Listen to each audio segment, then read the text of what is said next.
Chapter 8. The Cliff Path. The cellar door slammed with a violence that felt intentional, as though the house itself had thrown its weight behind it. Nesrine reached the top of the stairs first, her breath sharp, her hand already on the handle. It wouldn't budge.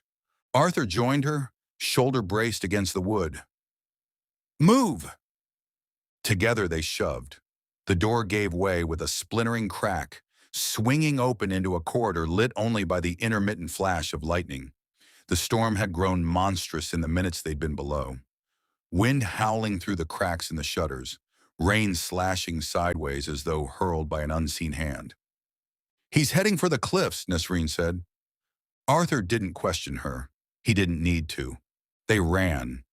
The corridor felt narrower than before, the walls closing in, the floorboards groaning under their weight. The house seemed to resist their passage, as though trying to keep them inside, away from the storm, away from the truth. But Nesrine pushed through, her coat snapping behind her like a dark banner. They burst out the back door into a wall of wind. The rain hit them instantly, cold and punishing. The cliff path stretched ahead, a thin, treacherous ribbon carved into the rock, slick with moss and seawater. The sea roared below, waves smashing against the cliffs with a fury that felt personal. Arthur shielded his eyes. "There!" A figure moved along the path, fast, sure-footed, almost graceful despite the storm.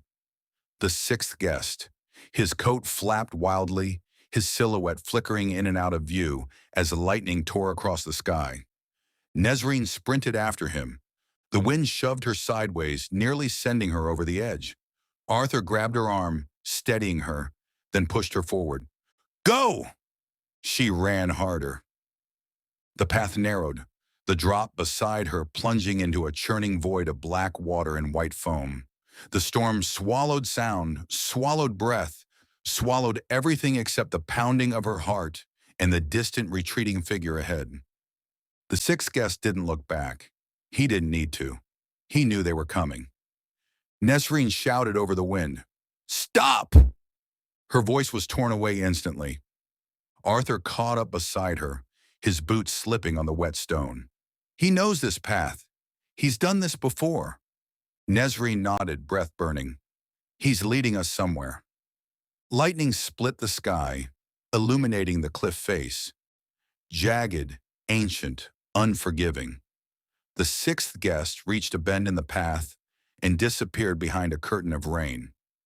Nesrine pushed forward, rounding the bend, and stopped. The path widened into a natural ledge, a flat outcrop overlooking the sea. The sixth guest stood at the edge, his back to them, his coat plastered to his body by the rain. The wind whipped around him, tugging at him like a lover trying to pull him home. He didn't turn when Nesrine approached. "You came," he said. His voice was calm, too calm. Nesrine stepped closer, her boots slipping on the slick stone. "You don't have to do this." He laughed softly. "Don't I?" Arthur moved to flank him, careful, deliberate. "You came back to finish something, but it doesn't have to end like this." The man finally turned. His face was wet with rain, but his eyes, dark, hollow, shining with something like relief, were dry.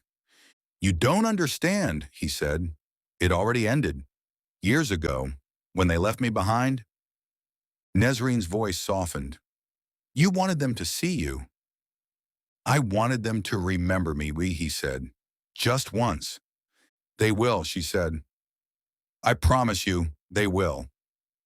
He smiled, a small, broken thing. "That's not enough."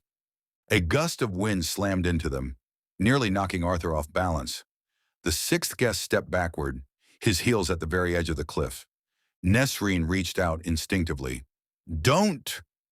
He looked at her with a strange tenderness. "You're the first person who ever listened to me," he said. "But even you can't change what I am."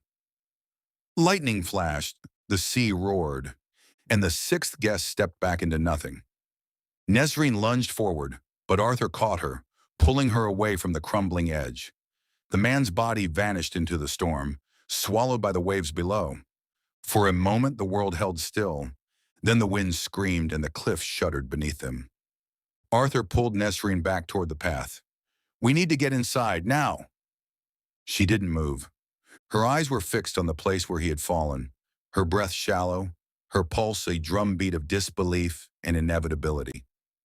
"He wanted to disappear," she whispered. Arthur tightened his grip on her arm. He already had. The storm raged around them, merciless and wild.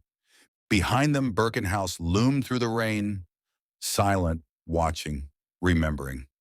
It always remembered,